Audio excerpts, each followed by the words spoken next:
Lewis Hamilton wins! The first British driver to win in America for 24 years. He's conquered the United States on his very first visit. Lewis Hamilton, already in the history books and dominating the headlines, moves 10 points clear of Fernando Alonso in the World Drivers' Championship. The Spaniard's frustration increases here at the French Grand Prix as problems send him back down the grid that's headed by Felipe Massa as Ferrari come back to form. But Hamilton is right alongside for the last French Grand Prix at Manicourt, and it could be one of the best. It's round 8 of the Formula One World Championship, and after the domination by McLaren that's taken the amazing Lewis Hamilton to the top of the Drivers' Championship, this promises to be a very different kind of challenge. We've had rain, and there's more forecast with all the unpredictability that comes with it. We've got no real reason to talk or worry about McLaren team orders or team tactics, because at the front of the grid, we've got Lewis Hamilton against the combined might of the two Ferraris. So it's the great new star of British sport about to become a hero once again.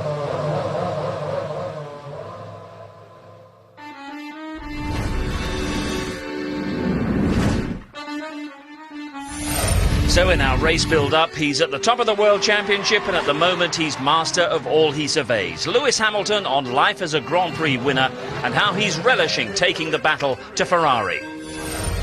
They're strong again, as we thought they would be. Massa is on pole, but behind the scenes Ferrari have problems. Allegations of espionage and sabotage.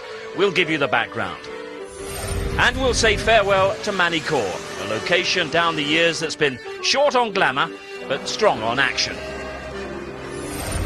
And it weighs over 30 kilos, it's worth £20,000, and it can be tracked by satellite. It's a book, and it's our competition prize. Details later. And a reminder of a Drivers' Championship that could change very significantly this afternoon. Alonso 10 points behind Lewis Hamilton, but he's back on row 5. Massa on pole has 19 points to make up on the championship leader. Raikkonen is a further 7 points back. This is Ferrari's chance to make some inroads into McLaren's domination, but it's also a great chance for Hamilton to stretch his World Championship lead. And Mark Blundell, for Hamilton, there's no hint of pressure or fatigue. He seems to be looking forward to this race as much as any. You know, we shared some time with him last night, Steve, and we just chilled out around a barbecue. He is so cool at the moment. He's so confident. I really don't think anything's affecting him whatsoever. The fact that his teammates way down the grid added to the situation of him being on the front row, he feels super confident, and I think he's got a great chance again to win this Grand Prix. Yes, Fernando Alonso back on row 5 after those gearbox problems in qualifying yesterday. He was praying for rain after qualifying. He's got his wish to some degree, but what do you make of the conditions here? Well, I think that, you know, it's very variable at the moment. We've seen rain already today for the other races. We've seen also a surface which has been laid, new surface down for about 7% of this circuit. The Porsche race previous, very slippery conditions. If it happens in the F1 race, we could be in for something quite thrilling. And I think Alonso, it could play into his hands. Fuel load aboard what he has. He didn't manage to burn off that fuel in qualifying. He could make his way through and get back on the podium. But the front row of the grid is a great place to be for Lewis Hamilton. He's had a couple of weeks to absorb all the glory of those back-to-back Grand Prix wins in Montreal and Indianapolis. He's been busy in those 2 weeks, as Louise Goodman reports, including a fantastic reception at the rather rain-soaked Goodwood Festival of Speed. Goodwood provided a suitably regal stage for Britain's homecoming king to demonstrate the skills that have catapulted him to the top of Formula One in such a short space of time. Lewis has become the new media darling, and there was a huge press turnout at a sponsor event in London. So how has Hamilton's homecoming been? A huge response from obviously the newspapers, the media, and a lot of this photo shoot, people just requesting lots of different things, and I've had a lot of fan mail. It's great to see some of the letters, you know, people are really inspired by what's going on, and so it's great, but it really is the fast lane. You have, it seems to me, just brought a new audience of people to Formula One. I mean, Pharrell Williams having a conversation with Ron Dennis, you've got to admit that's quite unusual, isn't it? Oh, that's cool, isn't it? How cool is Pharrell? He's a cool guy, and I invited him for the weekend. And it's just great to see he came. You know, I met Kanye West this year. I've met Beyonce. These are people I watch on MTV and I admire so much. And now I'm chilling with them, and it's great to see. And that's good to have a new audience. We need more and more people involved in it. When it comes to the racing, you keep on raising the bar, don't you? You keep on achieving more. Are you putting yourself under extra pressure doing that, or do you actually feel any pressure in the first place? That's not the plan, to raise the bar but that's obviously what's happening. And now to get another, that people won't be happy with anything less than a win. So that makes it extremely difficult. But it's the same for me. But I'll be pushing 110% to make sure I do get some more wins. And the key for Lewis Hamilton is that he's enjoying everything that's happening on the track and everything that's happening off the track. But how difficult is it for a Formula One driver to sort of maintain that balance? I think it's quite easy for Lewis at the moment because he's never known anything different, Steve. So everything that comes along at the minute is a new experience. He's taking it in his stride. He's super confident, as I said. But, the great thing about Lewis, he enjoys every single minute, whether it be in the car or out the car, and it shows. And everybody around him is up and upbeat and enjoying the experience. And the other problem, of course, is managing expectations. He expects to win every time. Expected to get pole position yesterday, but it wasn't going to be a third straight pole here at Manicourt. But it was close. It was the next best thing. James Allen looks back at all the details of yesterday's qualifying. The French Grand Prix is the time of year when most people bring along upgrades. Ferrari and Honda had major upgrades here this weekend, and the big question was, would it improve their pace in qualifying? At the start of the qualifying hour, David Coulthard was in trouble. A gearbox problem. He lines up 16th on the grid. Now, it may not look it from 12th place on the grid, but for Jenson Button, things are definitely looking up. The Honda is quicker, about 3 or 4 tenths of a second faster, and he was only half a second off the BMW in the second part of qualifying. Into the knockout then, and Alonso immediately in trouble. Only did 1 lap before a puff of blue smoke indicated problems. The gearbox needed replacing. Alonso is 10th on the grid. Robert Kubica, bouncing back from his horrific accident in Canada, a career-best 4th on the grid for the BMW driver. Pole then disputed between Hamilton and the 2 Ferraris. Massa struck first, Hamilton responded but missed out by 7/100ths of a second.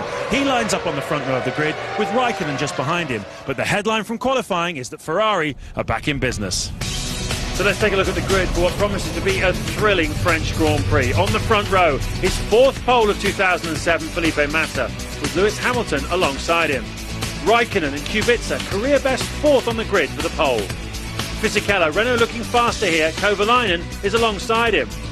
Then it's Heidfeld and Jarno Trulli making up row 4.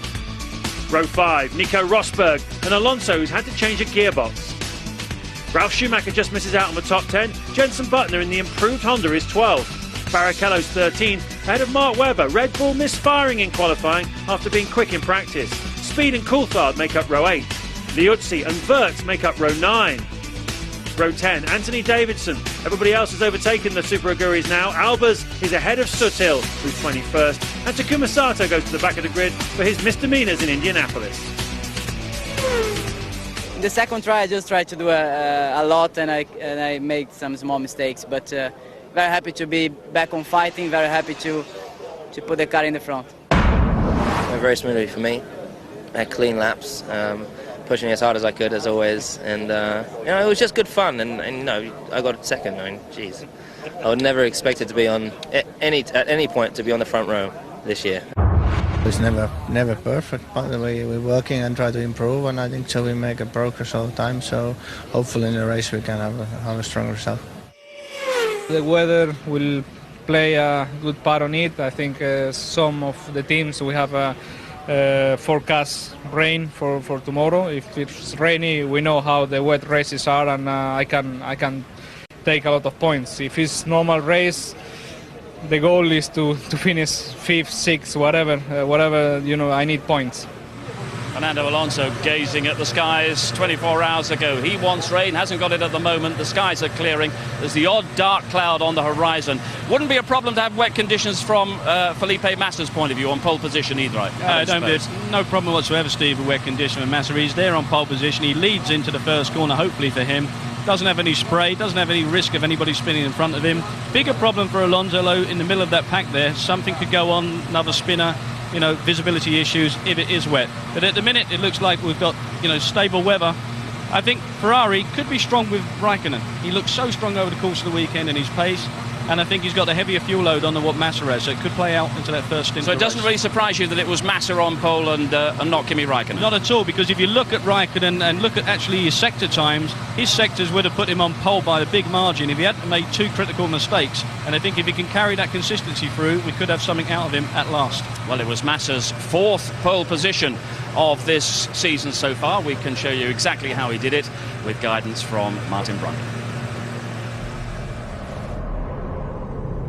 Manicourt for the French Grand Prix. 2.75 miles of billiard table smooth tarmac, 75 seconds is a good hot lap around here. Let's take a look at Massa's rather unspectacular pole position lap. A short pit straight up to 170 miles an hour for turn 1 and 2. He's tweaking the brake balance bar already because this is easily full throttle into the beginning of turn 3, down 2 gears. Car feels at sea momentarily. Now he feels the grip and he's away. Bring it up to 185 miles an hour. Look at the fins in front of him on the chassis. This Ferrari is working so much better with the new pieces. Look for brake marker boards on the left-hand side. 100 metres, hit the brakes hard, down 5 gears, 50 miles an hour on the apex. Squeeze the throttle on, traction control applying just exactly the right amount of power.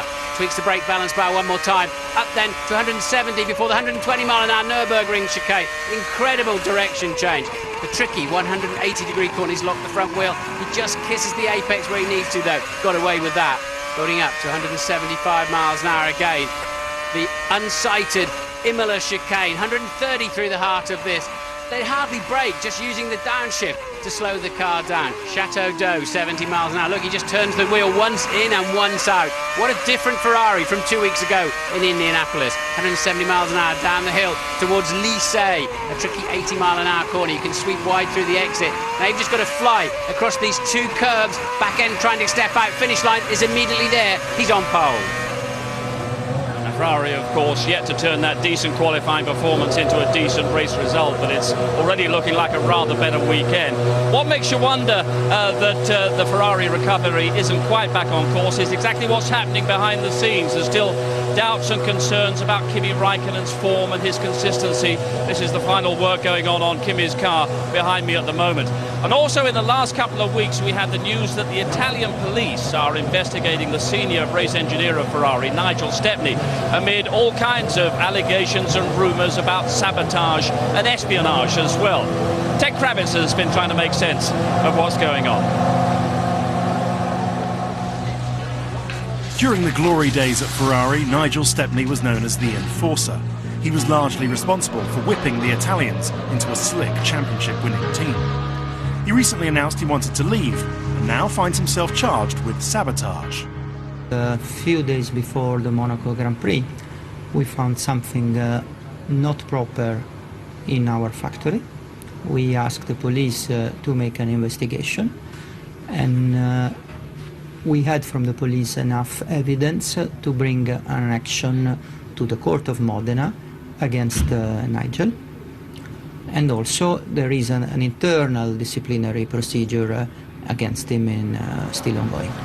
The charges centre around an alleged tampering of a fuel rig ahead of the Monaco Grand Prix. Stories in the press of suspicious white powder around the rig and in the fuel tank are understood to be false and do not form part of the charge. In any case, such interference would be difficult to achieve. The FIA, every session, are taking fuel samples from lots of cars, so they'd immediately know if there was a problem, and different batches of fuel. You'd have to contaminate a huge amount. So I can't see the sabotage thing being anything that's likely to have happened. For me, that's too incredible. Stepney is currently on unapproved leave in Asia. He remains a Ferrari employee and significantly denies all the accusations against him. He was always doing a good job. It was always important for the team. So for me, it's a big surprise to see these things. I don't really wanna get involved too much because I don't know exactly what's been going on. But what I heard has happened. I think so. He's much happier that he's not involved anymore. He's a long-time guy in Formula 1, worked and been part of their very successful team. So again, I'm sure I'd be surprised if anything had happened. Nigel Stepney has held talks with other F1 teams about a job, while Ferrari is continuing with its case. It's a bizarre end to the Ferrari dream team. At the moment it's a legal case ongoing, and it does not allow me to comment on that, so I'm going to be very quiet about that. But you can confirm that this is a real case and not some attempt to blacken Nigel's name? I mean, so you just have to listen what I mentioned before. It's a legal case going on, and I'm not going to comment any further. Whatever the rights and wrongs of the case, and we'll learn more over the course of the next few weeks, this must have such a destabilising effect on the team at a crucial point of the season. I think it's definitely got an impact, Steve. You know, obviously because the guy, Nigel Stepney's been working with a lot of teammates here. They must all be thinking, has he really been involved or has he not? But this is big news in Italy. It's front page stuff in the newspapers, big in the media. I'm not so sure what's really happened, but if there's a legal case and a police investigation, there must be some depth there to this story altogether. Nigel Stepney and Ross Brawn, of course, were always very close, worked very closely together. Ross Brawn taking a year out of the sport. Is this the end of the Ferrari dream team? I don't think so, because if you look at what's going on at the moment, they're actually, you know, on the ascent. They've got a car now which is on the front row in pole position, and they've got some real progress being made over the last week, 10 days even. So I think that Ferrari are getting stronger, and they're fighting now for the Constructors' Championship, which is also an important element of this whole situation. McLaren will know that, and they're on the toes with it. Well, on to slightly happier things, a little further down the pit lane at BMW. It's extraordinary to think that it's just 3 weeks ago that Robert Kubica survived this incredible crash in the Canadian Grand Prix. Not only that, but he's returned to racing here at the French Grand Prix, and his fourth place qualifying position yesterday was the best of his career so far. Kubica is back.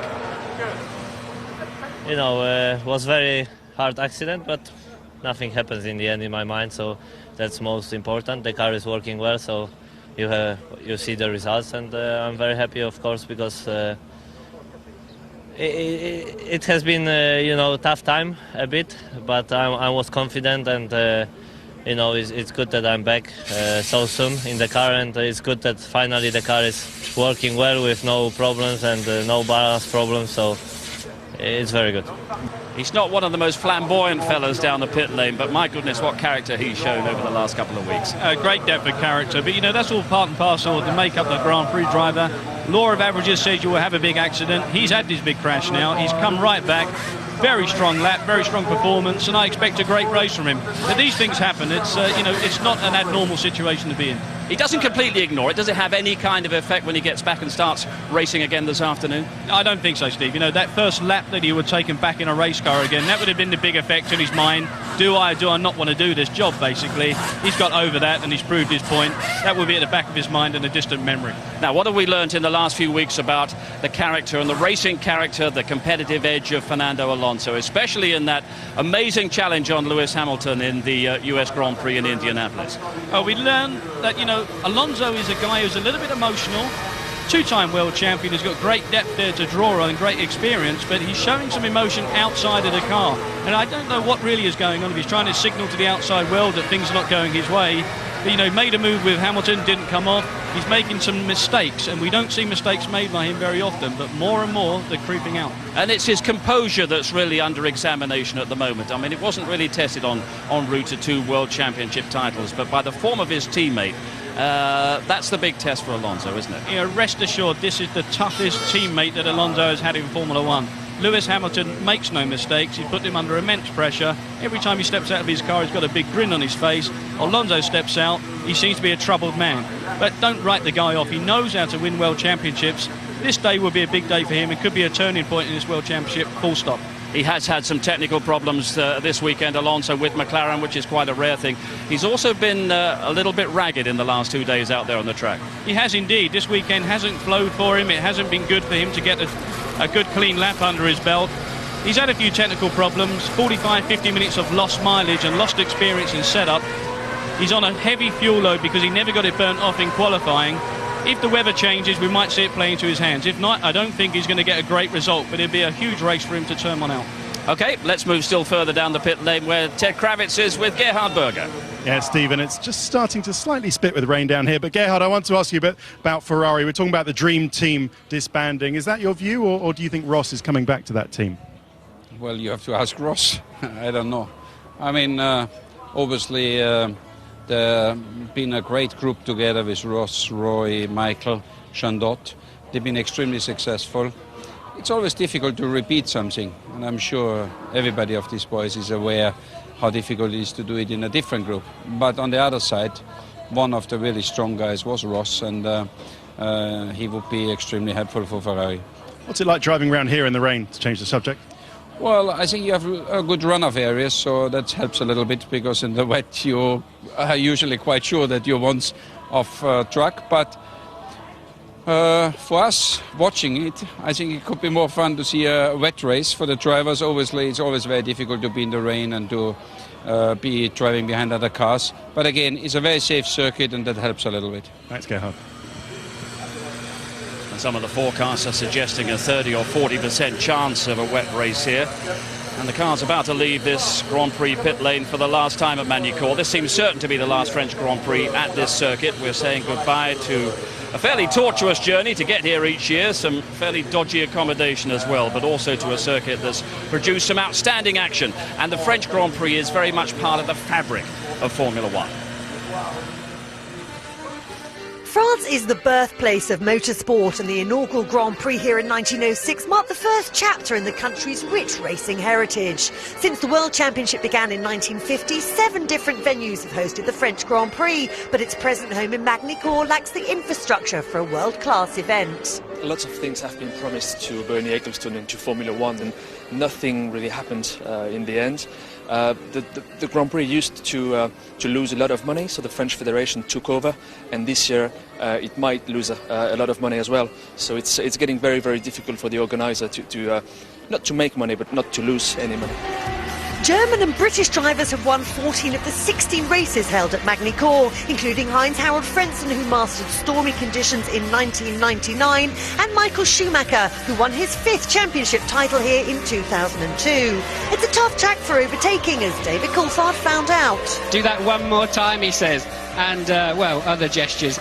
Then obviously I was a little bit upset with the tactics Michael was using to keep me behind him, and frustrated, I gave him the middle finger, which is totally irrational behaviour, given that, of course, being behind him, he wouldn't see me, and even if he could see me, then I'm not really sure he would have understood, because I'm not sure what the signal means in Germany. So will Magny-Cours be missed? Well, not by sponsors and spectators who fail to warm to the charms of the rural Burgundy location, but the track does have some fans. I know that for a lot of spectators and other people who work in Formula One, it is not the most exciting place to be, but for a driver it's fine. People do complain there's nothing to do outside motor racing, but I mean, we're here to work and not to enjoy ourselves too much, I guess. I think the circuit itself is good fun to drive, and it's quite technical. On the other hand, we know that it's not very convenient to arrive here because it's in the middle of France, but it's not convenient either to go to Singapore because it's 14 hours flight. So at the end of the day, I think we will miss Magny-Cours. If we don't race anymore here, it would be nice to race in some other place in France. Why not? It would be fantastic to have a racing close to Paris or close to some big town. What the French Federation wants to do is to forget 2008 and to come back with a brand new Grand Prix in Paris or in the Paris area in 2009.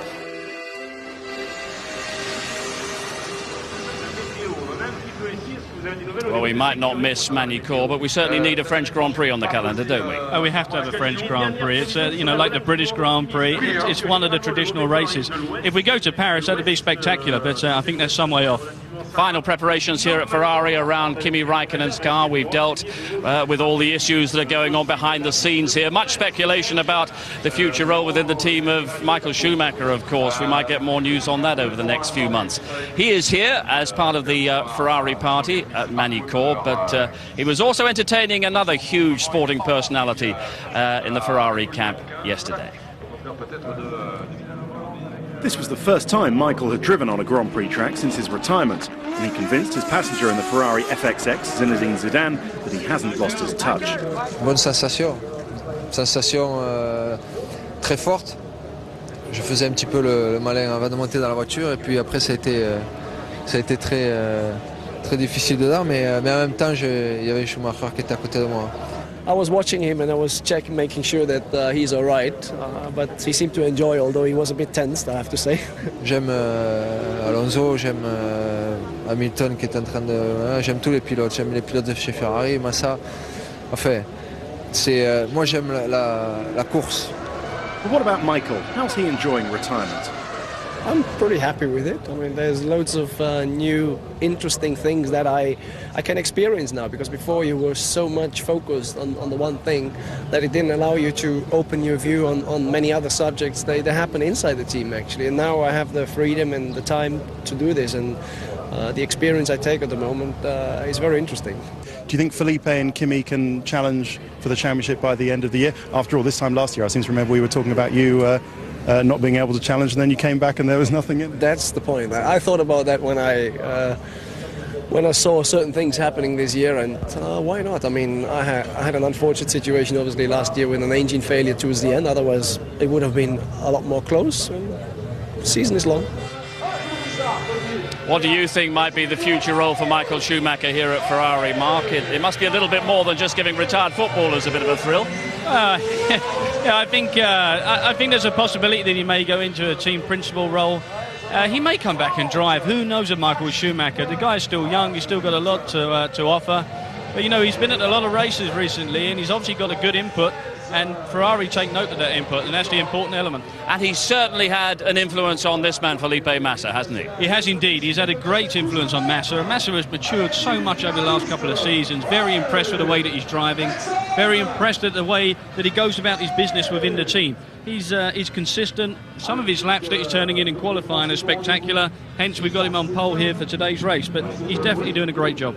He qualifies well. This is his fourth pole position of the season, but he's the only guy so far this season to fail to convert a pole position into race victory. That happened in the Malaysian Grand Prix, under pressure from Lewis. Yep, under pressure from Lewis at that. And I think, you know, these guys, Lewis, Hamilton and Felipe Massa, may be the guys who are going to end up fighting for this World Championship this year. There's a great possibility of that. We'll have to wait and see what happens today. But I think Massa is oozing with confidence. He now knows that Ferrari made progress with the car, and I think he knows he's got a car underneath him with consistency and pace to win this Grand Prix.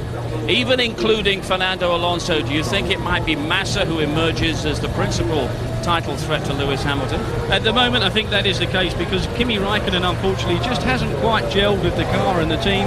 But saying that, I think today could be the turning point for Kimi and Ferrari, because I do feel that they've got something what they're hiding in fuel load.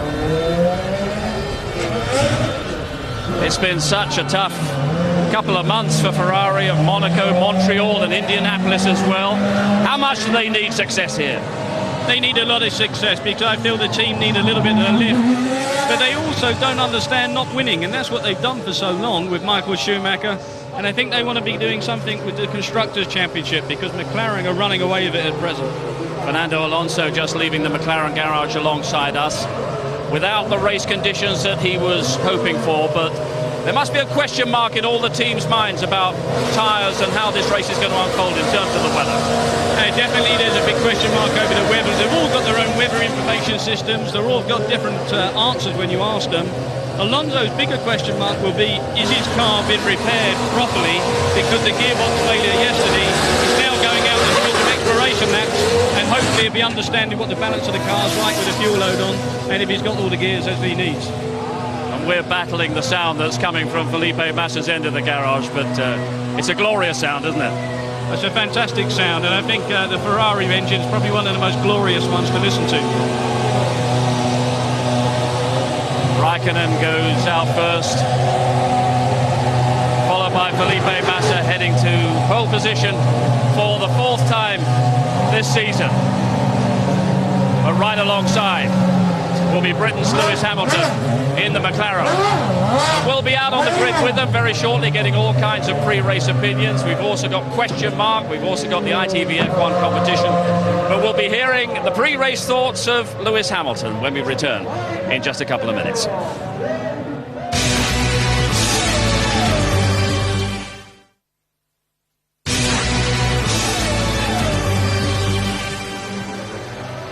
Manicourt in the heart of France, and for so long at the heart of French motorsport, but we're now into the final countdown ahead of its final French Grand Prix. But it's a season of firsts for Britain's Lewis Hamilton, who shares the front row of the grid with Felipe Massa.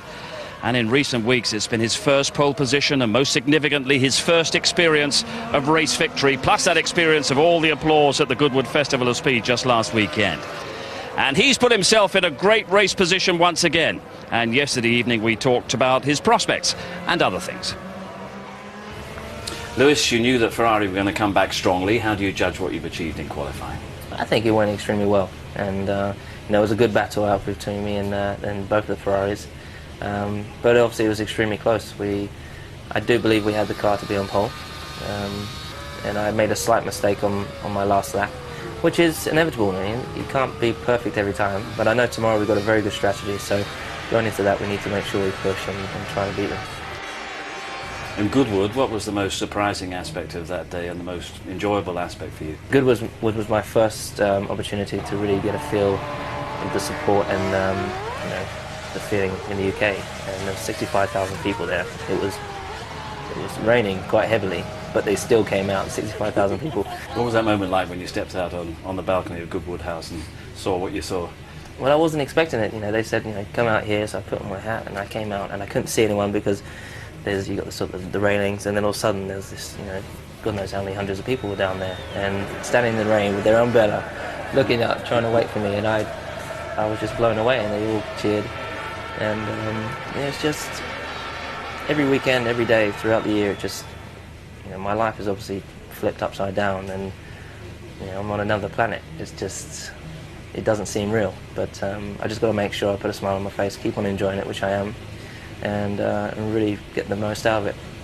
But tomorrow we've got a race, and you said a few weeks ago how much you would relish the chance to sit on the front row alongside someone like Felipe Massa instead of Fernando Alonso. Regrettably, Fernando is back, but we've got a race on. We don't have to talk about team tactics or team orders or anything like that. How much are you relishing that prospect? I'm really relishing it. As I said, I know we've got a good strategy, and I truly believe we've got the fastest car.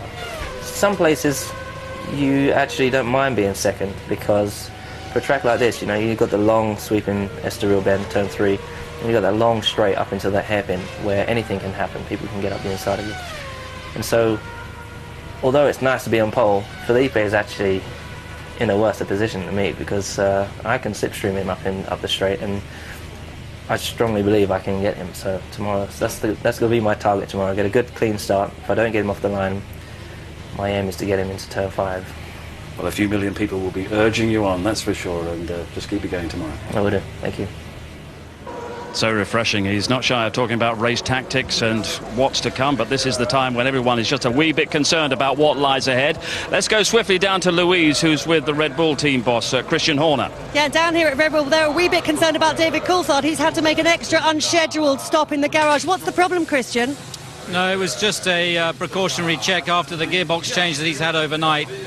We just wanted to make sure that all the electronics are talking to each other. He was a little bit concerned about the clutch on an outlap, but there's no issues. Everything looks okay. Everything's going to be fine for the race? You're 100% confident? Well, obviously, we've had a few too many issues with the transmission over the season so far. So key for us today is be there at the finish. The car has good pace, and who knows, with variable conditions, we should be able to get somewhere near the points. Thanks, Christian. More to come from the grid in just a few minutes, but now the ITV F1 competition as promised, and question mark as well, details of which, along with everything else that's going on in F1, you can access via the ITV F1 website. Question mark is where you can put your own F1 questions directly to Mark Blundell, and he'll answer them in our race build-up, as he does now.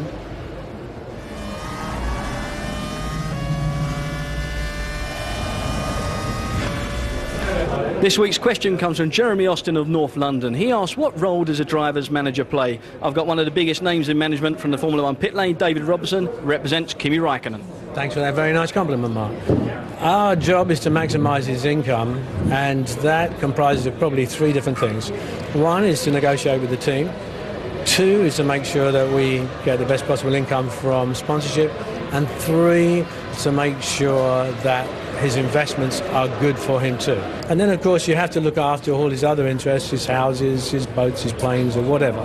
Different guys have different things that they like. But as far as Kimi is concerned, he likes speed, so he likes to race whatever he can get into.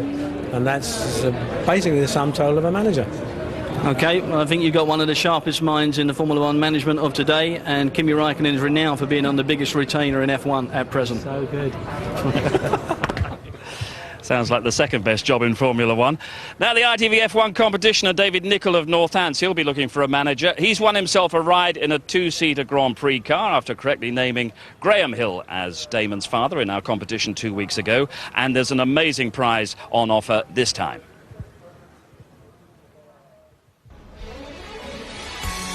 We're giving you a chance to win an exclusive copy of the F1 Opus Champions book, limited to only 100 copies worldwide and valued at £20,000. It's a true collector's item and features giant Polaroid photographs of Formula One greats as never seen before. The Champions Edition is signed by all 18 living F1 World Champions, from Jack Brabham to Fernando Alonso. It comes in a carbon fibre clamshell presentation case and has a microchip embedded in the spine, so each copy can be tracked by satellite.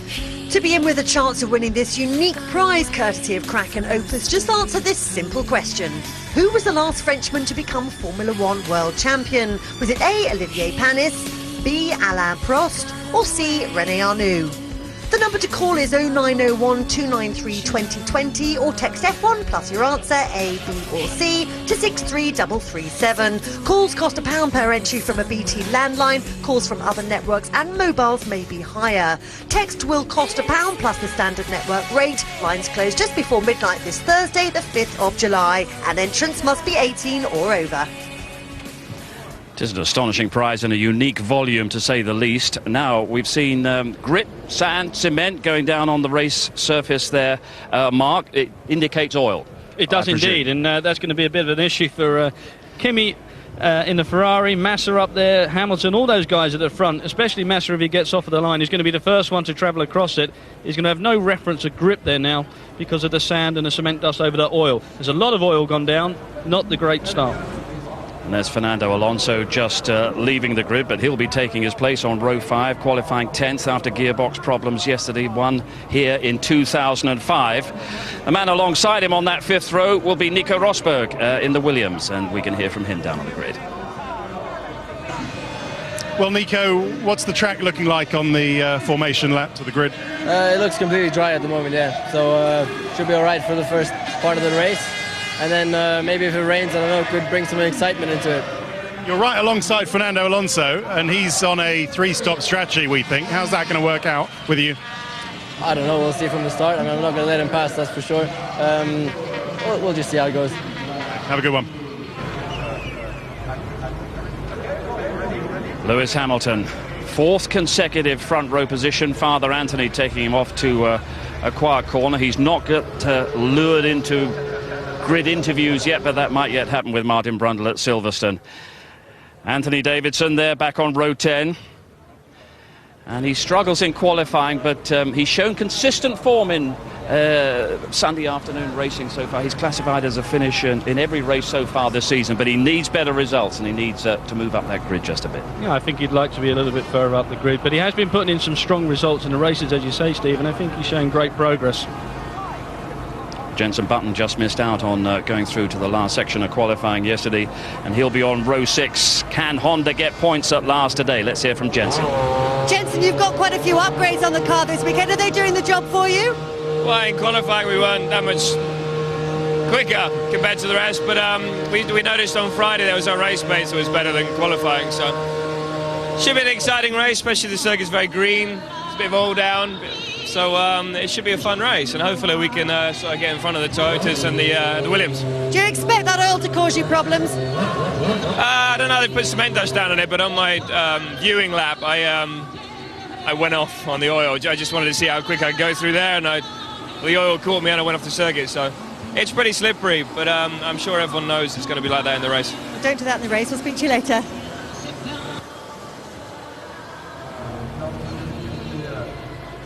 And he sounds quite upbeat, Jenson Button, as the clouds continue to gather around Magny-Cours, but no immediate prospect of rain. The forecast, though, is suggesting get ready for it. The rain might not be too far away. But Jenson, we were saying upbeat there, and a lot of revisions on that Honda. Didn't quite show in qualifying yesterday, but he's handled the frustrations of the last few weeks so well. He's done remarkably well. I think he's just being physiological about the the situation of Honda. He's trying to make something good out of something quite bad, and Honda are understanding as well, because they're putting every effort in to try and get a good car for him and Rubens Barrichello. It's a situation now where Jensen has to make something good out of what he has, and he's already been around the viewing lap, as you said, and been off the road. So there's one guy who knows how quick he can go through that chicane, and it's not as quick as what he tried. And he's been saying this weekend that it's quality points that Honda want, but they're at the stage, we were saying, where just any points will be gratefully received. But they need to feel that they're moving forward. Yeah, they do. And, points are very valuable for these teams, Steve. There's a lot of financial reward. And then to climb up the Constructors' Championship. And Honda have been very strong over the last couple of seasons, and we felt that they'd be a team that would be looking for wins this year, and it hasn't happened at all. Well, we've got an all Renault third row. Giancarlo Fisichella just out qualifying his new teammate, Heikki Kovalainen. Rookie season for him as well. Let's hear from Heikki. Yeah, and it's been a very good weekend for the team. Your best all-round qualifying position so far this season, isn't it? Yeah, it's good to see that we are clearly making steps forward, and of course we are not where we want to be. We want to win races and we want to get back on the top, but I think we've turned around in another direction, a good direction again. But for the moment, Sauber BMW are your target, and you're getting a lot closer to that target. You've split those two cars on the grid today, haven't you? Yeah, it's got to be our first target for this race, of course, but if things go well and if we seem to have a pace, then why not to try to chase the other ones, but trying to do maximum whatever we can and see where we end up at the end. Big race for the Team Renault's last French Grand Prix. You never know if it's going to be last. It might be last in Magny-Cours, but I certainly hope there's another one in the coming years in France. It's important for our team, it's important for our fans. Let's hope that there will be at least a French Grand Prix wherever it will be. Thanks, Heikki. Thank you. Waiting patiently alongside pole position under an umbrella, which is serving as a sunshade at the moment. It might well be protecting him from the rain quite shortly. Felipe Massa won in Bahrain and Barcelona, his fourth pole position of the season. And what would be his thoughts, his tactics off that pole position with Lewis Hamilton sandwiched between those two Ferraris? He's going to know that Lewis is quite aggressive off the start, so he'll want to make sure that that's something that he checks out. But he's going to also have the problem with the oil down. He's going to be first one across that. Swiftly back to row 4, Toyota's Jarno Trulli. Jarno, you've always been a big fan of the French Grand Prix. You've raced for a French team. Are you sad to see this race going from the calendar? Well, that's part of Formula One. That's the way it is. We don't know if it's going yet. Definitely I will miss it, because I had a lot of supporters here in France, because I've been driving and been before for some French teams. What would be a good result for you today? Scoring point. That will be enough. We'll keep our fingers crossed. Thanks. And everyone in that midfield battle is just looking at scoring points, because it is so tight and so much could happen, especially in the race conditions that we might possibly have today. Yeah, and I think they're all looking for points to say, because there's so much value attached to those. If they can just climb up into some point scoring positions and get in the Constructors' Championship run, it makes so much difference to them the year after. So there's a lot of pressure on the guys in the middle of the grid there to try and produce something and have something to count for at the end of this season.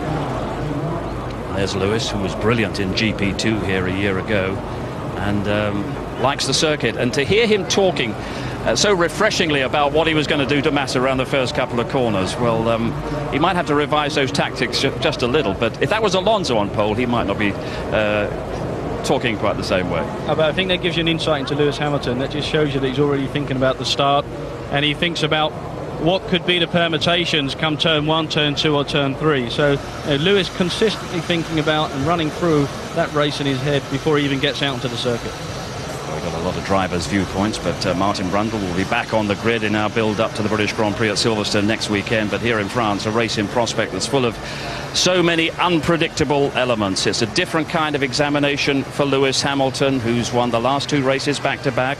It's Ferrari there, eager to get back to winning form. And it's Fernando Alonso mounting an attack possibly from row 5. And it's the weather as well. And we'll be just a few minutes away from the start of this French Grand Prix, the last French Grand Prix at Magny-Cours, when we return.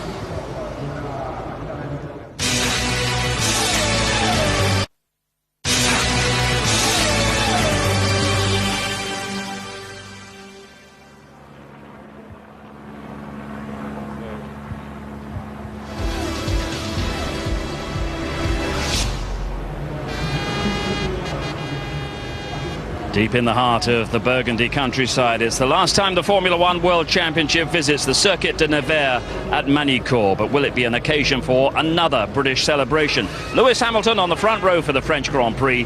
Commentators Martin Brundle and James Allen. Thank you, Steve. Hello, everybody.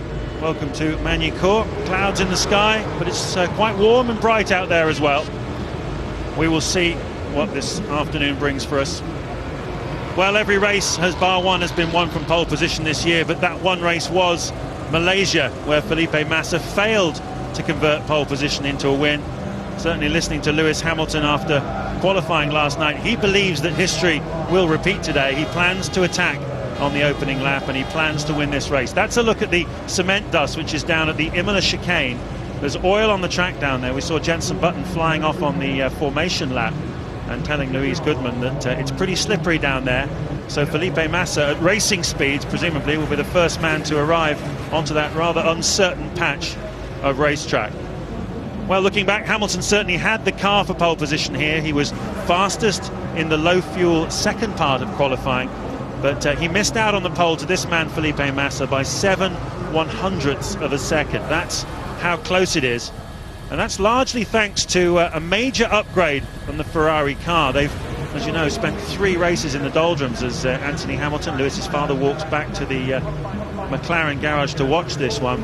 But Ferrari have come here with a very much changed car, new aerodynamics, new modifications to the airbox to improve the engine performance as well.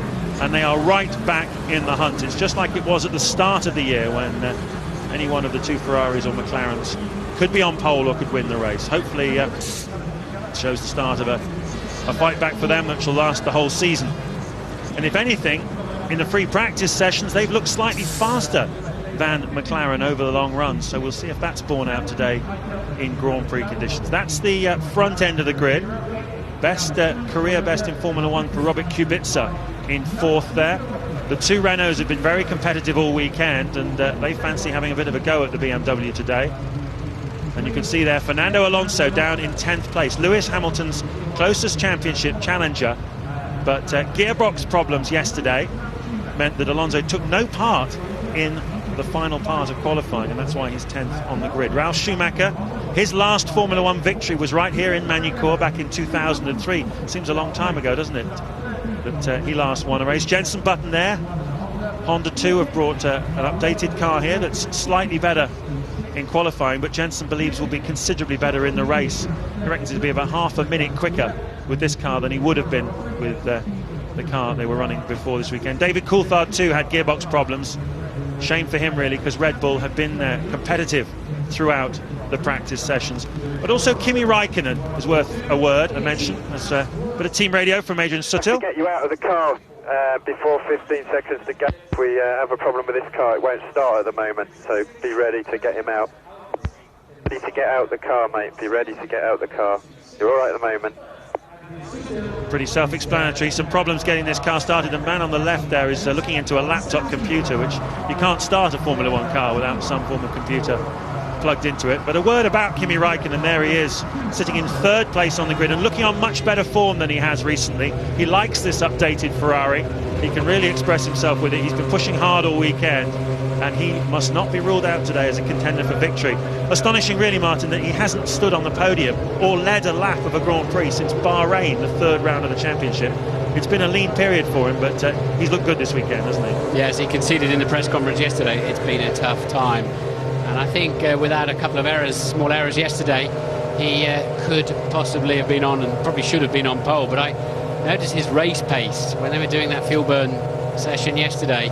His race pace was extremely fast, so watch out for Raikkonen. Hamilton's got his hands full, surrounded by Ferraris. Right at the back of the grid is a spiker that is driverless, so they'll have to move that. It's quite a short lap here, just 2 3/4 miles, so they'll have to get that out of the way pretty quickly. There then is an unusual view of the Ferrari in its new, slightly more cherry red metallic colour. And we saw the most bizarre accident on the grid here yesterday in GP2, where the 2 front runners pointed their cars at each other to try and beat each other down to the first corner, and simply drove into each other. So we'll watch out for how much they angle their cars as they point towards the first corner. I'd imagine Lewis probably more fancies having a go into the hairpin, the Adelaide hairpin at the back, down the back straight, because he can get a solid run out of turn 3. He's got a good chance there in the slipstream of the Ferrari. But he can't afford and doesn't need to go and trip over one of them. He's really fighting Alonso at the moment, as you can see, but the Ferraris, if they are back on form, could suddenly be coming very quickly back at the McLaren team. And as we said in the track guide, that Ferrari looks a different animal altogether, doesn't it, from what they took to North America. Yeah, it was a lean spell over there for them in North America, but there was a Silverstone test last week at which this new Ferrari package was tested out, and it was incredibly quick around the Northamptonshire circuit. We travel there, of course, next weekend for the British Grand Prix, with Alonso down in 10th on the grid, and it looks almost certain that Lewis Hamilton will go there as the championship leader, although a lot can happen in the next hour and a half. But for sure, the Ferrari is going to be very quick next week at Silverstone. That's Adrian Sutil's car.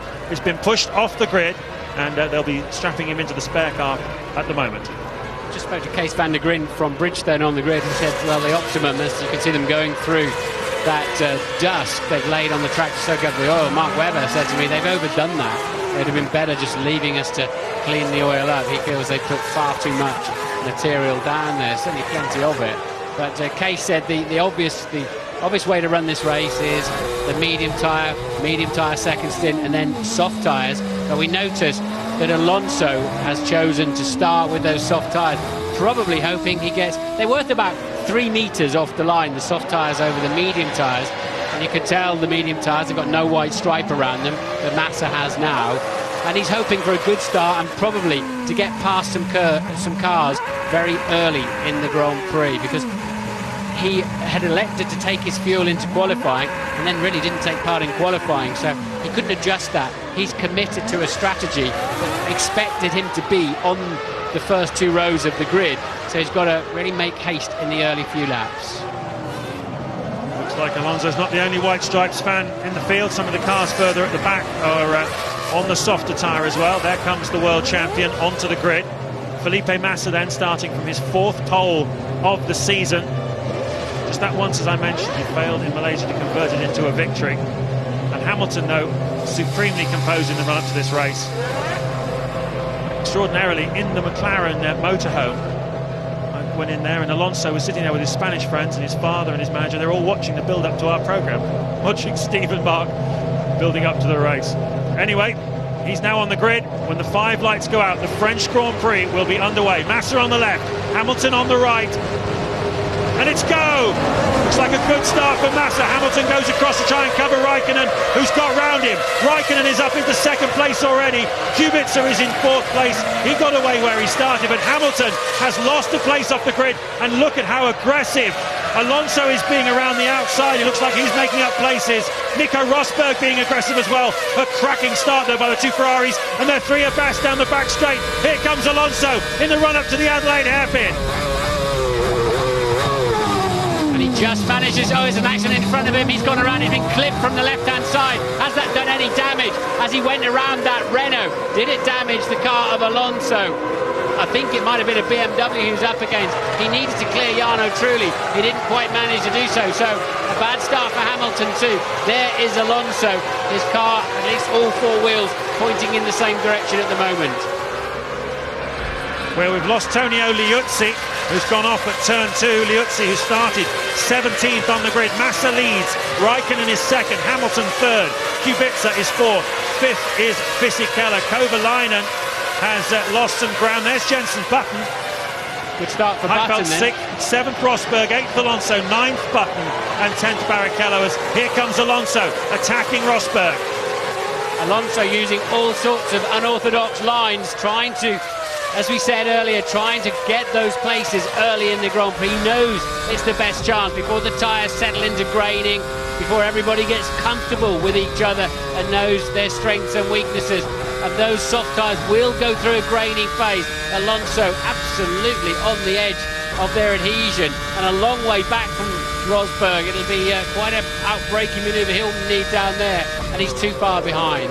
Yeah, you can see the effect of losing some grip on that long right-hander, turn 3, and it set him up for a not particularly quick run down the straight. Kovalainen has just arrived beneath me in the pits.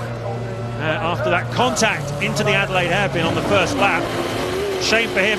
Two good runs the last two races in Canada and the USA, a 5th place and a 4th place. Anthony Davidson has had to pit as well. Antonio Liuzzi, as I mentioned, is out of the race. So Massa at the front. Raikkonen has Hamilton all over him. Kubica is 4th, Fisichella 5th, Heidfeld 6th, 7th is Rosberg, who's really trying to resist Fernando Alonso, who's currently got 1 World Championship point position in 8th, Button 9th and Barrichello 10th. There goes Alonso up the inside of Rosberg.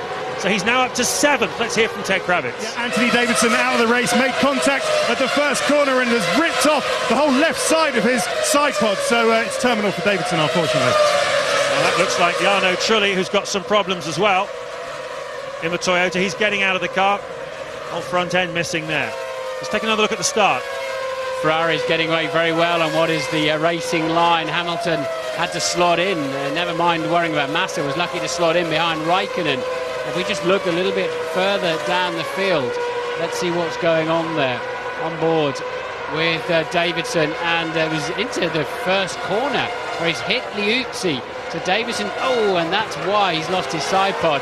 But you have to say, unfortunately, Anthony caused all of that. Did not allow, there's always a concertina down in the first corner. He triggered that incident and then collected Liuzzi as Liuzzi was busy sweeping up his own car, his own problem. So 2 cars out within 300 metres. And this is Kovalainen, who gets pushed from behind by the Toyota of Jarno Trulli. And then he went into the side of Alonso. Let's watch it. Yeah, Trulli came up the inside into a gap that was always going to disappear. Completely unreasonable driving there from Jarno Trulli. Yeah, it looked like Jenson Button that just gave Alonso a little bit of a tap on the way through, but very gentle. I can't believe it caused any damage.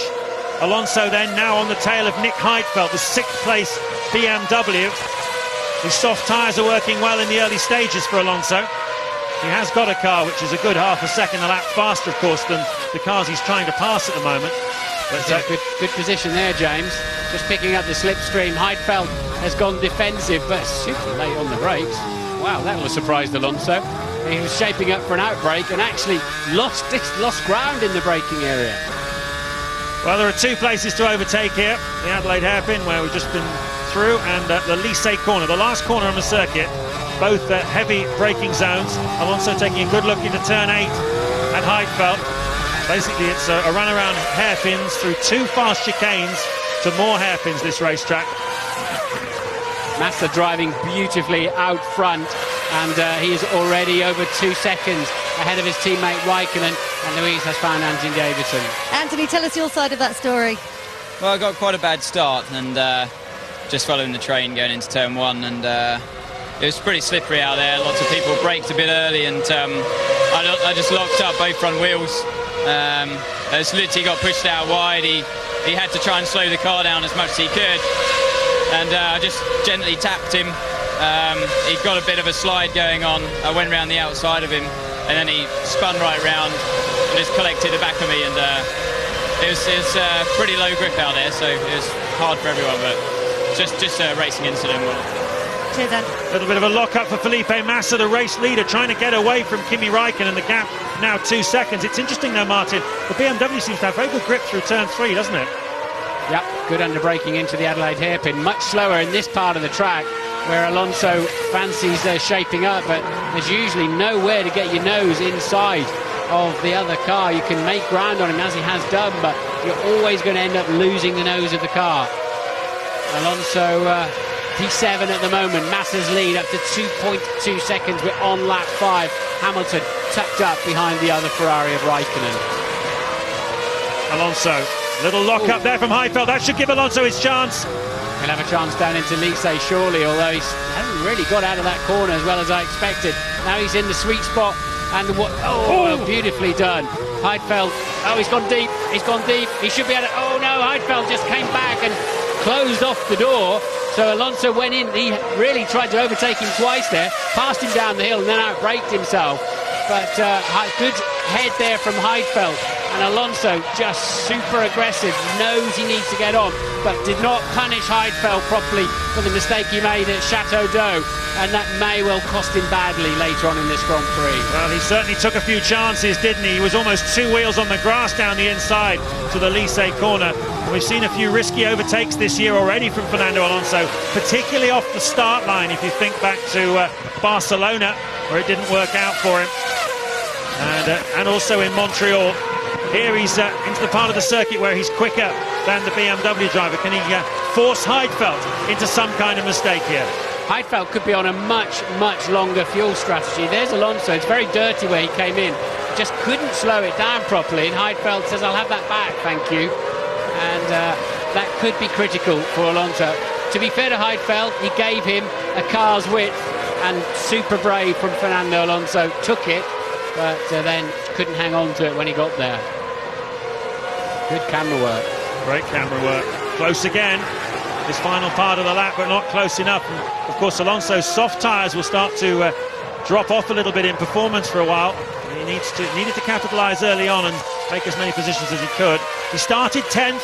He's now in 7th place. So he's made up 3. So too has Jenson Button, who started 12th and is now in 9th. Massa leads on lap 7. Almost 3 seconds now the margin from Raikkonen. Hamilton is 3rd. Kubica 4th, exactly where he started. Fisichella is 5th. Heidfeld is 6th with Alonso right behind him. And Rosberg in 8th place. The main casualty, Heikki Kovalainen, who started this Grand Prix in 6th place and had contact at the start with Jarno Trulli, and he has now dropped down to 19th. There is Tonio Liuzzi. He's also out after colliding with Anthony Davidson at the start line as well. No, I think Anthony has to take the blame for that one. Pretty sure he does indeed. Shame for Kovalainen. Apparently his power steering had a fairly fundamental problem in qualifying 2 and 3 yesterday. He was driving, having to push the car one way with the steering wheel down the straight, so he did a good job to get the grip position that he had. Didn't get too far with it in the race, sadly. Massa, new fastest lap of the race, a 1:16.9, a 10th ahead of Raikkonen on a 17.0, and Hamilton a quarter of a second adrift. McLaren better hope they're longer fueled than Ferrari. Well, they set virtually identical lap times yesterday, Massa and Hamilton. Of course, with this updated Ferrari package, it's hard to guess how well matched the two cars are, and therefore how much what the fuel difference might be. But certainly this is bearing out what we saw in free practice, where the Ferraris were more consistent on the longer runs, race trim, than the McLaren, and they were particularly more consistent on the softer tyre, which you'll see later on in the race. Alonso using it at the moment, still trying to get past Heidfeld. Yeah, this is hurting Alonso. He's now 16 seconds off the lead. That was absolutely critical that he needed to get past Heidfeld. There's a 4-second gap in front of Heidfeld to Fisichella, and you would have assumed Alonso would have been steaming up close behind him. There are 2 different lines around there. He looks slow in the middle, as Heidfeld did, but it gives you a much better launch out of the corner, and that's put Alonso some 30-40 metres behind. He's quicker into this Chateau d'Eau braking zone, and this is where Heidfeld made the mistake, and Alonso failed really to capitalise on that. Nothing wrong with the BMW's acceleration though out of the slow corners. It picks up and gets away from Alonso, and he has to rethink his plans. Ted Kravitz, what can you tell us? And a few long faces down at McLaren, because they realise that Fernando Alonso has now lost all the benefit of those new soft tyres, and even worse, they're starting to drain. The lap times are not good if you consider that actually Fernando and Lewis are on very similar strategies. Lewis doing, well, what's he doing? Is 17, low 17, and Fernando now very high 17, almost a second difference, and as you say, it's really killing Alonso, this. Yeah, it's damaging his progress, no doubt about it. The only good news is he'll then have the 2 sets of better tyres to finish the Grand Prix, and he may be able to capitalise then a little bit later on. But as you say, they go through a graining phase. The surface of the tyre sort of goes into little tiny balls like marbles, and at the moment though, he's still got a good front end on it. He just can't get the BMW away from its front end. That's the problem. Yeah, he's getting plenty of grip at the moment, that's for sure. We saw that turn 8 where he gets very, very close to Heidfeld this morning in the GP2 race. Bruno Senna had an accident there with Kazuki Nakajima, the Williams test driver, trying to go up the inside through there. It's a risky place to pass. So this is lap 10 of the French Grand Prix. Felipe Massa has just set the fastest lap of the race, a 1:16.5, as he pulls away from Kimi Räikkönen, his teammate, in second place for Ferrari. Third is the McLaren of Lewis Hamilton. Fourth, Kubica. Fifth, Fisichella. Sixth, Heidfeld. Seventh, Alonso. And eighth, Nico Rosberg.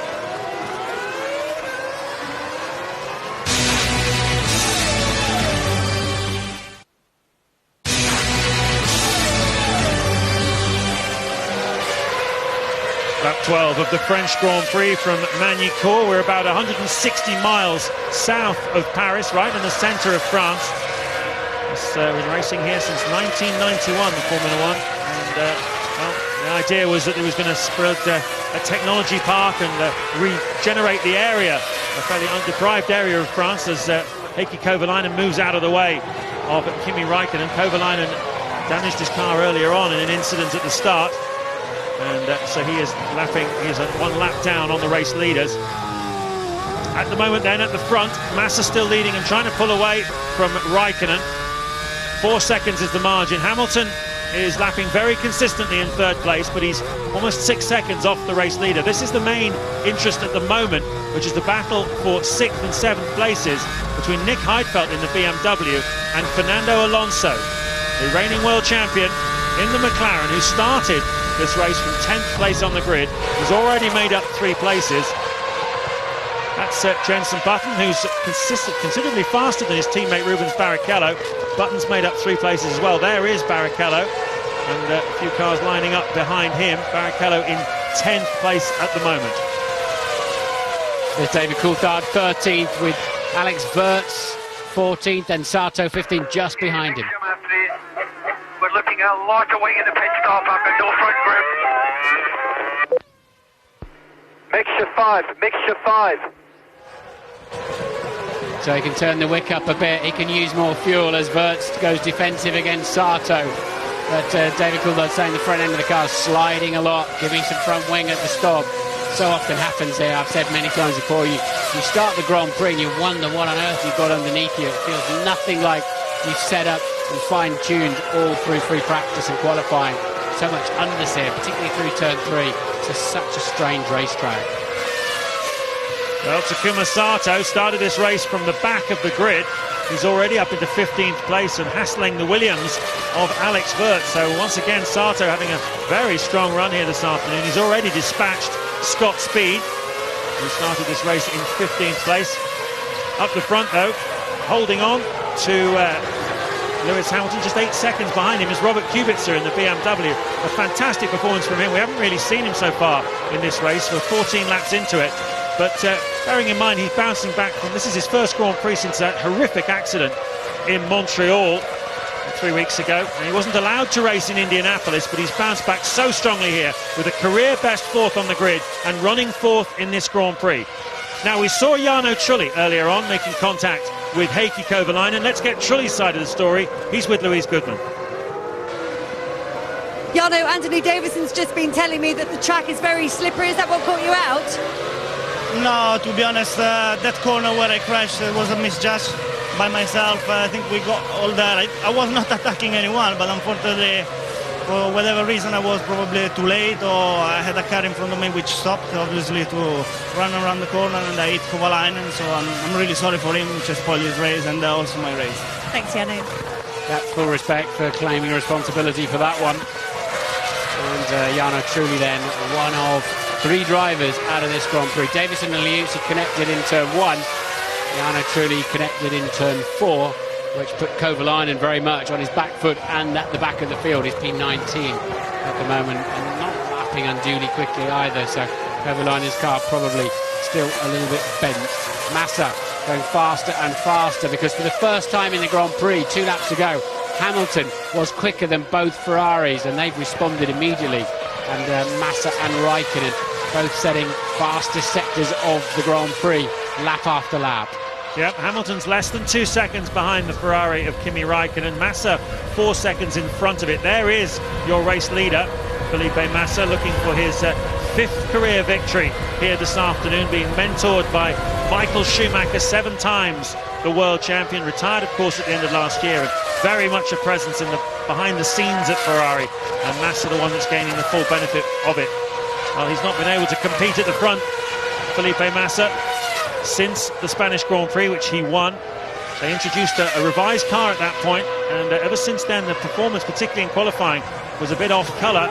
It meant that McLaren were able to capitalise in Monte Carlo, Montreal and Indianapolis, but they've worked very, very hard behind the scenes in Maranello to come up with improvements for the car. They've certainly achieved that here. They're looking very strong here on lap 16.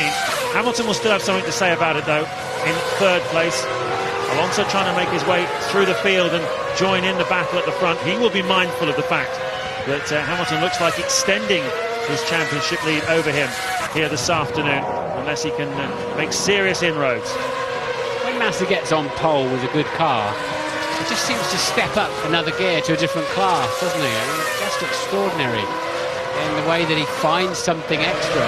And it looks like McLaren, who will be first to blink. Is this to get Alonso away from the gearbox of Heidfeld?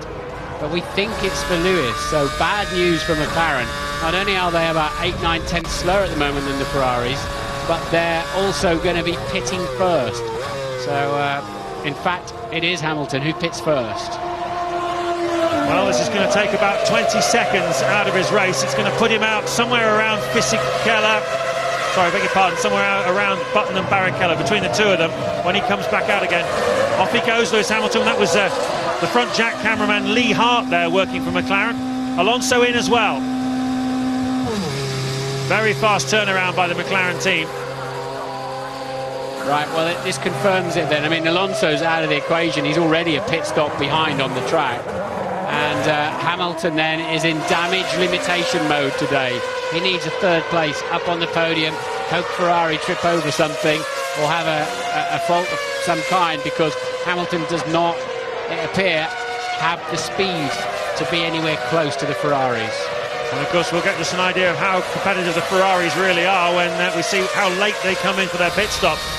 Hamilton made his pit stop then on lap 17. He's rejoined in 7th place, just in front of Rosberg and Button.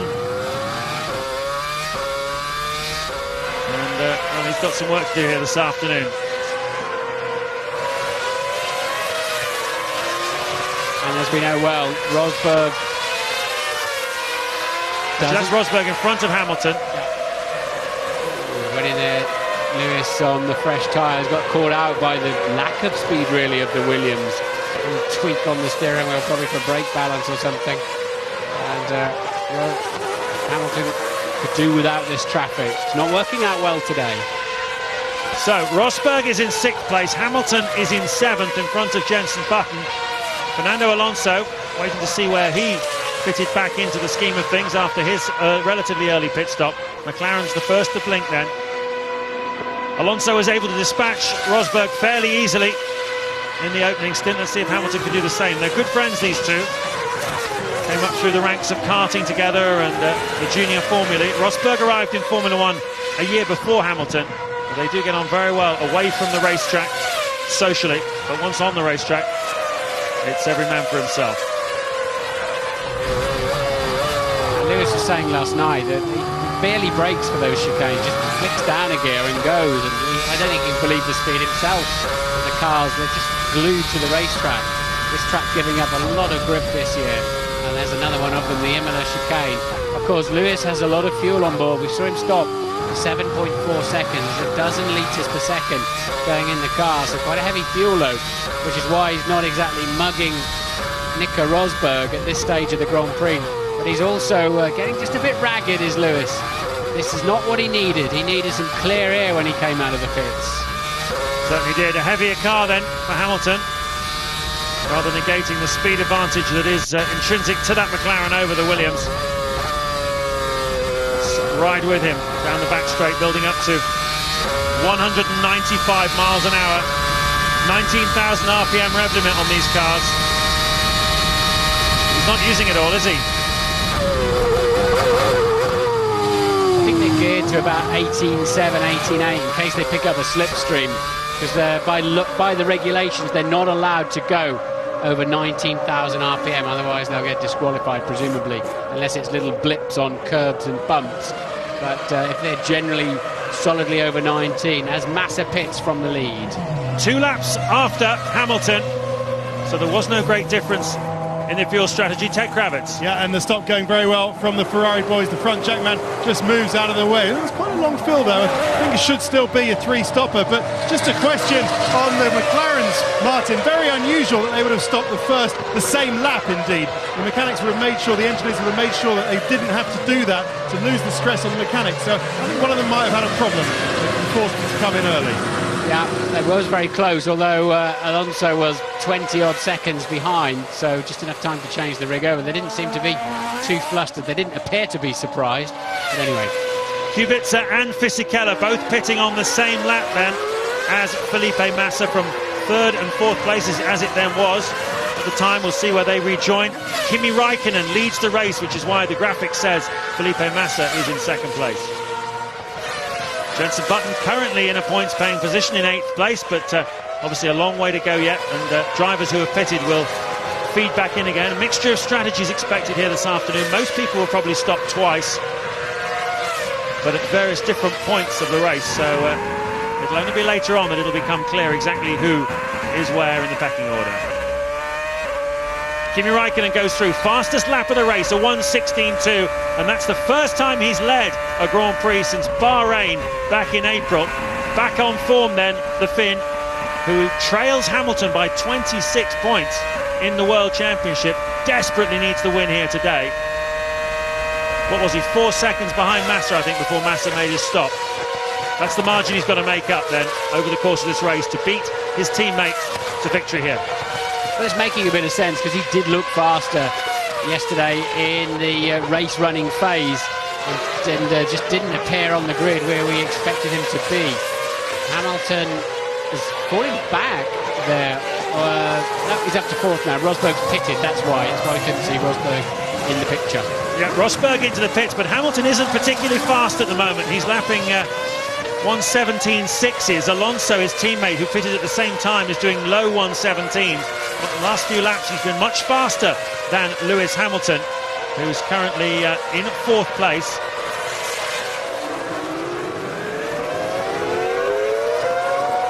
We're looking at Fisichella there in 8th, with Alonso 9th. And that is the classification, the top 8 at the moment. You can see Raikkonen, Heidfeld, Button yet to make pit stops. Button, of course, started outside the top 10, so he was able to carry whatever fuel load he liked as Alonso once again gets very close to the car in front through turn 8. So it may be that Jenson Button is carrying a reasonable amount of fuel in this early part of the race. So what is going on here with Hamilton? This is Kovalainen that he's coming up to. Where's that Fisichella's car? It's Fisichella. Fisichella being down. Oh, sorry, Alonso and Fisichella, 8th and 9th. That's making a lot more sense. So he did so quickly. Once Rosberg pitted, Alonso just cruised straight up to the back of Fisichella. That's such as the pace that he has got when he's got clear air. And Rosberg 6.7 seconds behind now, so that finally clears him. And Kimi then getting ready to stop. Well, he's set the fastest lap of the race on his first lap in the lead. Here comes Alonso, though, on Fisichella. This is a pass for position. Former teammates at Renault last year and the year before.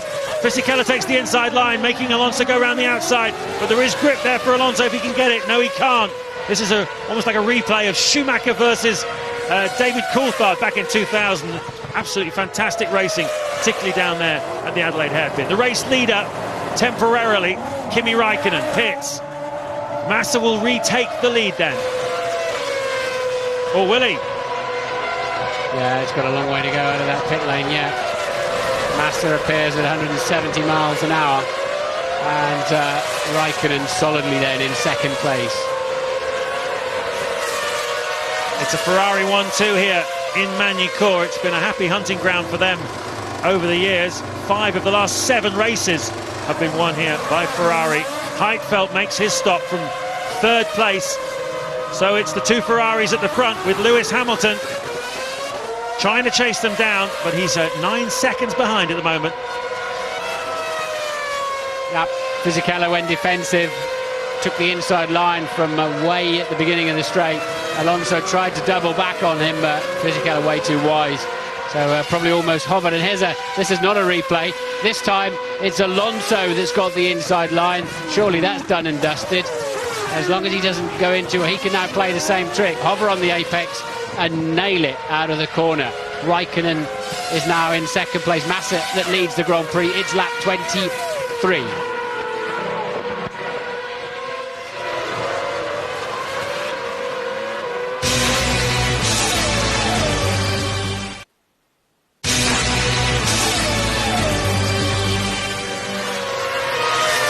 Lap 26 of the French Grand Prix at Magny-Cours, probably the last race that's going to take place at this racetrack in the centre of France. The governing body of French motorsport, the FFSA, want to move on and try and find somewhere else that they can sell more tickets for. It's been an eventful race so far, some great scraps in the midfield, as you can see there, with David Coulthard getting involved with Alex Wurz. From the start, though, Felipe Massa led off from pole position. Lewis Hamilton, starting on the front row of the grid, lost a place to Kimi Raikkonen's Ferrari, so he slotted in third place behind Raikkonen. Kovalainen and Trulli collided at the hairpin. Kovalainen continued after a pit stop, but Trulli was forced to retire. Alonso starting 10th on the grid after gearbox problems during qualifying, made up 3 places early on. He's still in 7th place and once again is tucked up behind the BMW of Nick Heidfeld, who he has struggled to overtake so far in this Grand Prix. And of course Heidfeld has finished in front of him earlier on in the season, if you remember. Riding on board here with the world champion, and this has been a familiar tale from the early part of the Grand Prix. It was early pit stops for the McLaren team. 2 laps later, Massa came in, and 4 laps later, Raikkonen came in, giving Raikkonen a chance briefly to lead a Grand Prix for the first time since April. But now the situation has been normalised. The only thing that's changed really is that Raikkonen has halved the gap that Massa was able to build on him in the opening stint. Massa leads by 2 seconds then. Hamilton is 8 seconds behind Raikkonen in third place. He lost ground then through the first round of pit stops. Robert Kubica in the BMW is running 4th. 5th is Jenson Button, who has yet to make a pit stop and has just set his fastest lap of the race so far in the Honda. Then it's this battle, 6th and 7th, between Heidfeld and Alonso, with Giancarlo Fisichella, whom Alonso has recently passed in 8th. Alonso on those harder tyres now after his first stop. Button is going extremely well. He's quick as well as up there in 5th. Obviously, as you say, out of position with pit stops. But Alonso, remember, he actually passed this car in front of him once earlier in the Grand Prix and then made a mistake and he went back through. Heidfeld went back through. And how much has that damaged his afternoon? He's now 32 seconds away from the leaders, Fernando Alonso. Remember the scrap these two had in Bahrain as well. Heidfeld getting in front of Alonso and overtaking him on the racetrack. Absolutely fantastic pass he made. So there's been plenty of racing already this season between these two men. They know each other's strengths and weaknesses. One of the strengths of Alonso is normally out of the Chateau d'Eau corner down into Lycée braking zone, but nowhere near close enough. Looking back down the field, Rosberg's 9th, not lapping very quickly at the moment either. Barrichello 10th, 4 seconds behind him with a big queue of cars behind Barrichello. Ralf Schumacher 11th, Webber 12th for Red Bull. 13th just behind is Coulthard for Red Bull. Wurz all over the back of Coulthard too, as Alonso gets ever nearer and then gets a big swapper on in the middle in the dirty air of that BMW. So Alonso just cannot keep it together in the middle of 3, but still he's looking like a half a chance. He's trying to go around the outside. He'll have to double back underneath, and Heidfeld absolutely claimed the apex of the corner and nowhere for Alonso to go. It's interesting, he carried lots of speed into turn 3, but then he got his front wheel on the curb on the inside and it seemed to lose grip or take it away from him. He just lost momentum there. He's done that before. He's trying very hard. He's certainly driving in a very ragged fashion, Fernando Alonso. It's wonderful to watch. Very aggressive. He's certainly not lost any of his fight. Yeah, Alonso's worked out that taking his quicker line into 180 is hurting him because he's then slower out, and so he started to follow the line. Well, he certainly did on that lap anyway, follow the line of the BMW. I don't know why Heidfeld lost so much here, really. He sort of went defensive, he was probably watching Alonso too much, and Alonso really actually outbraked himself around the outside, didn't he? There we go. Hit the brake about 80 metres before the hairpin. It's quite wide up there, not too slippery, so you can get away with it. very fair driving from both drivers, and Heidfeld always giving a car's width. And on it continues. Lap 29 now, approaching the halfway stage in this Grand Prix. Into the pits comes Alex Wirtz in a Williams from 13th place. Still quite a few cars yet to make a stop here. And we're, as I say, almost halfway through this race. Jenson Button in the much improved Honda is running 5th. He'll obviously drop back a bit, but if he's going to do a one-stopper here this afternoon, he could be on for a decent result, Jenson Button. Certainly the changes that they've made to this car, a lot of aerodynamic changes and front suspension changes after a terrible start to the season, according to Jenson, has certainly helped it in terms of its race pace. He reckons it's about 0.4 of a second faster in race conditions than the car that he had in North America. And that will add up to quite a lot of time, best part of 25-30 seconds over a Grand Prix distance. So why are these two Ferraris quicker this weekend? Well, there are various aerodynamic pieces on the car. They tested at Silverstone. Although they seem to be spinning off the track quite a lot there, they certainly found some performance gains. And Massa said, we sat the car on this track and it felt good as well. And what is that hanging off the back of a bit of bunting or something, isn't it? Hanging off the back of the spiker.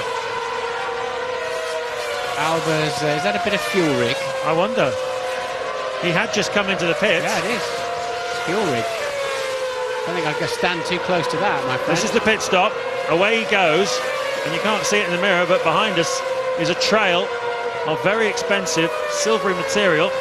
And there it is. Oh, and he came around like a snake to bite him, look. And no, he's saying no, he's not ready to go. Wow. Presumably there's a there's a dead man's handle on the actual fuel rig. Somebody will have... Oh, nasty. Hopefully no injuries there with the mechanics. And that, of course, also means the fuel tank is open now, completely open, with that stuck in there. And a quick radio call to park it ASAP. It's quite a dangerous moment. It's a dangerous place to work, the pit lane.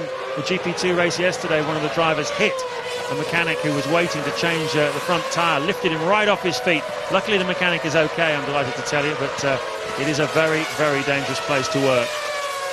Curious incident then for the Spiker team. Here comes Alonso. This is where he's fast, but he loses momentum when he gets up onto that curve. He hasn't done it this time.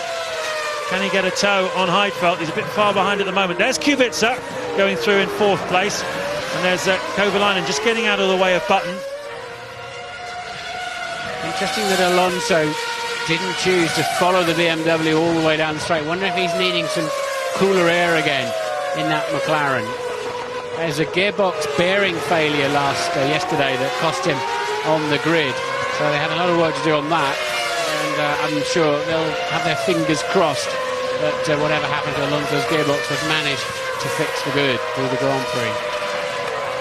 Here's Jenson Button then, looking forward to a warm reception next weekend at the British Grand Prix at Silverstone. One of 4 drivers from the UK who will be turning up at Silverstone next week. Obviously Lewis Hamilton likely to be leading the World Championship when we get to Silverstone. But I tell you what, Martin, on the evidence of what we're seeing here today, Lewis is going to have his work cut out in his home Grand Prix against Ferrari. They are looking very, very strong, the two Ferraris, and particularly Kimi Räikkönen at the moment, who's just taken half a second out of the lead of Felipe Massa. Räikkönen then starting to really go on the attack. Yeah, well, we'll wait and see. This is a totally different track to, say, Montreal and Indianapolis 2-3 weeks ago, and Silverstone next weekend. Is it just that the Ferraris are really working on this super smooth racetrack? If we throw a few bumps in like Silverstone has, and Alonso there super late on the brakes, and he nearly had to take to the escape road. What was that about? It's like bothering a salmon, this, isn't it? He's trying to get it to sort of to bite, and Heidfeld's just trying to keep a cool head while Alonso hurls a McLaren at him from all angles and tries to put him off his game, going offline, trying everything he can. Yeah, that's what I was saying. He's now taking the BMW line so they can stay with it on the exit and to try to trouble Heidfeld through 2 corners where he's much quicker, this being Chateau d'Eau. If he can keep it neat and tidy here, he'll have a better chance. Leapt off the curb, which triggers the traction control more than normal, and that's why the BMW pulled away. Louise has some news on Spiker. Stevenson, can you tell us exactly what happened there? Yeah, it looks like that we had a bit of a mix-up with the pit stop, so we had both cars in at the same time. We got Adrian away without a problem. We were then refuelling Christian's car, and he set off. It looks like he set off before we'd completed, which meant that the fuel hose was still attached.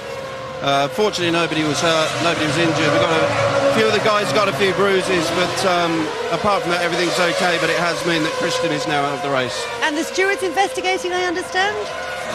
This I don't know. I haven't seen the screen yet. Thanks, Andy.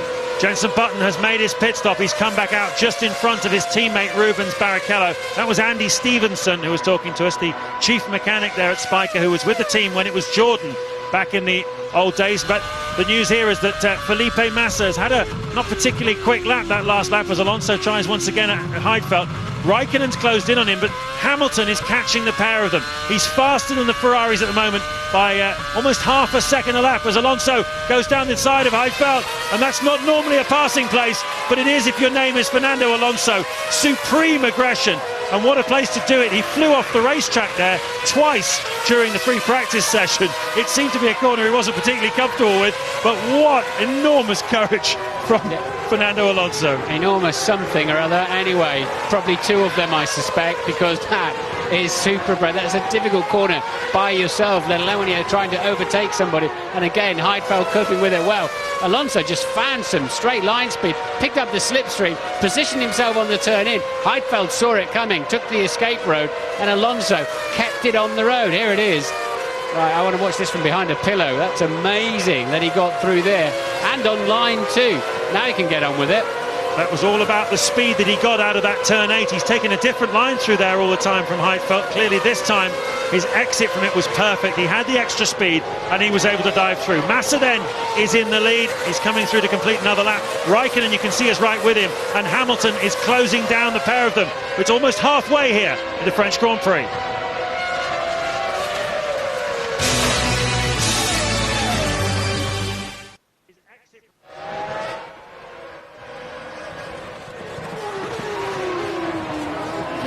So there are the Ferraris at the front. They've just gone through quite a lot of traffic. Felipe Massa leading the race. Kimi Raikkonen second. Lewis Hamilton is pushing like mad at the moment. There's a big gaggle of traffic which involves Rubens Barrichello, Mark Webber, David Coulthard, Alex Wurz. 11th, 12th, 13th and 14th on the racetrack. And the Ferraris lost a reasonable amount of time going through them. About a second and a half a lap as they were passing through. Now Hamilton has to get through them as well. Massa leading Raikkonen by 1.5 seconds on lap 37. Hamilton just 6 seconds behind at the moment. It'll be very much a question of how much time he loses in traffic as to how it comes out afterwards. Kubica is still 4th for BMW, 5th Alonso, 6th Heidfeld, 7th Fisichella and 8th Rosberg. Jenson Button has made a stop as McLaren get ready for one of their 2 drivers. Jenson Button looking pretty racy here this afternoon. Which one of them is it? It's got to be Lewis, Hamilton. really, hasn't it? With that amount of traffic. We know that he's just reduced the gap to 7.5 seconds now. So there's no point in making him go through that traffic, providing they can stop him and he gets out in clear air. So Hamilton then still on those harder tyres, so they're expecting to 3-stop him. Yeah, he should come out around about his own teammate Fernando Alonso and Robert Kubica. There is Kubica in the BMW. He'll be behind him, but in front of Fernando Alonso. Or will he be behind him? It's very, very close. They're side by side. Kubica, unbelievable. Keeps his foot in it. Hamilton's going to try and get back down the straight. Can he get a toe and then outbrake him on the fresh tyres into the Adelaide hairpin? These two are good friends as well. It's important to remember the championship, Lewis, but he's got the competitor, he's got the grippy line, he had the inside line, but it is Kubica who tries to double back. It's a drag race down to the Nürburgring chicane, and one which Hamilton aggressively defends, very aggressively defends, and maintains that position. But he really caught Kubica on the hop. He thought he'd covered his base, thought he'd covered the line, and Hamilton saw the width of a McLaren and just a tiny fraction more. It's been the story of the race, really. McLaren against BMW. Alonso struggling to get past Heidfeld, but on that occasion Lewis Hamilton was razor sharp on the way out of the pits and was not, once he got his nose in front, there was nothing was going to stop him from holding that position. A very, very important moment that for Lewis Hamilton, who has now got a lot of clear racetrack in front of him. with a new set of tyres to start setting about doing something here. The two Ferraris have lost time in traffic. They have yet to make their second stops. Of course, bear in mind that Hamilton will have a fairly heavy car now. Look at this. Kubica thinks he's got it covered, and Lewis says, not enough, mate. I'm still coming down there. And just got it, and now Kubica's double back came underneath him, and Lewis having to move across the track. Now, it wasn't as aggressive as it looked from the other camera angle. That's not in my view, not a problem at all. He went defensive and then took his line into the next one. It looked slightly more Formula 4 darting across the track style from the other camera angle, but that was absolutely fine. Just look how he's leaning on it now. So Hamilton onto a three-stop strategy. Whether that was always the plan, we'll find out after the race. Certainly he was not carrying a huge amount of fuel early on. He had the option to do a two or a three-stop, but avoiding the traffic, McLaren decided to bring him in, and I think he's on a three-stopper now, so he'll probably have to make another stop later in the race. There's Fernando Alonso, who also was brought in by the McLaren team while we were watching that tremendous scrap between Hamilton and Kubica. They brought Alonso in as well. This is a replay of Alonso. He'll do well to get that back on before the gravel. Oh, just. Because as soon as you get on that gravel, you're going for a trip right around the outside. And well done, because that was a big save. Hamilton just set his fastest lap of the race so far. He's the fastest of anybody in Sector 3. He's really on the warpath now, as is Fernando Alonso, pushing very, very hard. Both men in clear air, trying to make some progress here. McLaren trying something tactically here this afternoon. Ted Kravitz, what have you got? Yeah, and I'm pretty sure that Alonso does not have to stop again. I think they've switched him from a three-stop that Lewis is on, gone back to, and Alonso would have been on a three-stop had he started at the front. I think they switched him onto a two-stop. You were on a different fight, but I was timing Alonso's pit stop, and of course he's used both types of tyres, so that's okay. And it was about 8.5 seconds, so I don't think Alonso has to stop again, James. And what about Lewis, Ted? Did you get a watch on Lewis's second stop? That's a three-stop. Yeah, it was nice and quick. It was quick work by the McLaren boys. I would say he does have to come in again. Great. Okay, so Lewis Hamilton on a three-stop. Alonso probably, we think, on a two-stop. That's why he's pushing so hard to try and make up ground. Correct me if I'm wrong, but Hamilton hasn't been on the softer tyres yet that he's mandatorily got to use. So I haven't seen him on the white stripe. So he has to stop again, Lewis Hamilton. And that means he needs to be something. This is a mistake down at Lycée as well for Lewis. But he needs to be something like a second a lap faster than the McLarens than the Ferraris for a few laps to make this work for him. And he's not, basically. No, well, he hasn't really been throughout the race, you'd have to say. They were very close together on pace in qualifying, just 7/100ths of a second between Massa and Hamilton in the pole position shootout. But all day, really, today, with a few exceptions, the Ferraris have had a faster lap time than the McLaren of Lewis Hamilton. And of course it begs the question how things will be at Silverstone next weekend. Ferrari tested this new package at Silverstone and were very, very quick, so it's definitely working here, and it'll be interesting to see how well it works relative to the McLaren next weekend at Silverstone. We're looking down at the scrap between Barrichello, Webber and Coulthard, 11th, 12th and 13th places. 4 guys out of the race then. Albers, we saw attached to his fuel rig, but not in the fuel rig area. This is a replay of Alonso's pit stop with the harder tyres going on. It's not live. Just see how much fuel went in, 107 litres, so 33 laps. Yes, we think he can, as you say, get to the end of the Grand Prix. That might just bring him into play. 33 laps of fuel, they get part way to the airport as well. There's only 29 to go. Massa's pushing hard though, fastest man on the racetrack at the moment. Trying to get away from Kimi Räikkönen, the gap between them, almost 3 seconds. Massa wants the victory here. Neither man is in a particularly strong position in the World Championship. Lewis Hamilton leads it, of course, with Alonso 10 points behind him. Massa is 19 points behind Lewis Hamilton, and Kimi Räikkönen 26 points. So even if it finishes this way, Massa will only take 4 points out of Hamilton's lead, get it down to 15. So frustrating for him to have lost so much ground. Fastest lap of the race then that last time through for Felipe Massa, a 1:16.0. Leads Räikkönen by 3.3 seconds now. Hamilton will have to think about the championship situation. And get the car to the finish. I think he'll be happy to finish on the podium here this afternoon, because they don't seem to have the pace of the Ferraris. It's really a question of which of the two Ferraris is going to win here this afternoon. Button flying up in 8th, 35 seconds ahead of his teammate. On board then with Massa. As you can see, that lap over 1:16.09. I think it's quicker than last year's fastest lap, despite there being harder tyres this year. The track's got a lot of grip, but the cars are flying, particularly the two Ferrari cars. Lap 43, they're 3.3 apart. Massa leads Raikkonen. Hamilton is showing at the moment, because of his second stop, he's half a minute down the road.